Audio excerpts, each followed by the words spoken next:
Breaking news చూసే ముందు big update చూద్దాం.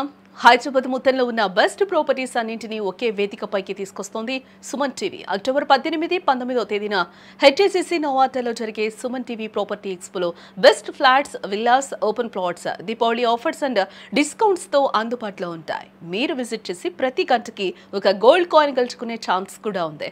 ఫ్యామిలీతో రండి, మీ డ్రీమ్ ప్రాపర్టీని సొంతం చేసుకోండి.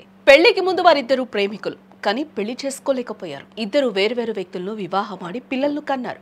తమ జీవితంలోకి వచ్చిన భాగస్వాములను బాగా చూసుకొని పిల్లా పాపలతో సంతోషంగా ఉండాల్సిన వారు పాత ప్రేమను కంటిన్యూ చేశారు. ఒకరిని విడిచి ఒకరు ఉండలేక మళ్లీ కలిశారు. దీంతో అతడికి భార్య, ఆమెకు భర్త దూరమయ్యారు. అయినా వారి మనసు మారలేదు. కానీ చివరికి వారి పాత ప్రేమ విషాదంతంగా మారింది. వారం రోజుల వ్యవధిలో ఒకరి తర్వాత ఒకరు ప్రాణాలు తీసుకున్నారు. ఈ విషాద ఘటన కర్నూలు జిల్లాలో చోటు చేసుకుంది. ఎమ్మిగనూరు మండలం గుబ్బలదొడ్డి గ్రామానికి చెందిన ధనంజయ్ గౌడ్ అనే యువకుడు అదే గ్రామానికి చెందిన తనకంటే పెద్ద అయిన శశికళతో ప్రేమలో పడ్డాడు.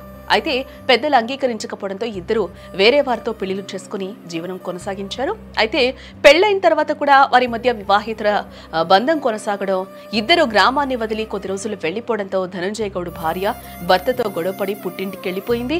ఆ తర్వాత కూడా వీరిద్దరి మధ్య వివాహితర బంధం కొనసాగడమే కాకుండా ప్రియురాలు శశికళ తన భర్త ఇద్దరు పిల్లలను వదిలేసిన వైనం కూడా ఇక్కడ కనిపిస్తూ ఉంది. ఈ క్రమంలోనే శశికళ ధనంజయ్ గౌడ్ ను పెళ్లి చేసుకుని ఇంటికి తీసుకెళ్లాలని కోరింది. ప్రియుడు కాలయాపన చేస్తూ ఉండడంతో ఆదివారం ప్రియురాలు తానుంటున్న హాస్టల్లో మెడకు ఉరిని బిగించుకొని తాను ఆత్మహత్య చేసుకుంటున్నట్లు కూడా సెల్ఫీ ఫోటోను ధనంజయ్ గౌడ్ కు పంపించడం జరిగింది. దీనిపై తీవ్ర మనస్తాపానికి గురైన అతడు పురుగుల మందు తాగి బలవన్ మరణానికి పాల్పడ్డాడు. ప్రియుడి మరణాన్ని తట్టుకోలేకపోయిన శశికళ అతడు చనిపోయిన మరుసటి రోజే పురుగుల మందు తాగి ఆత్మహత్యాయత్నానికి పాల్పడగా చికిత్స పొందుతూ తాజాగా ప్రాణాలు కోల్పోయింది. ఇద్దరి మరణంతో రెండు కుటుంబాలు తీవ్ర దుఃఖంలో మునిగిపోయాయి.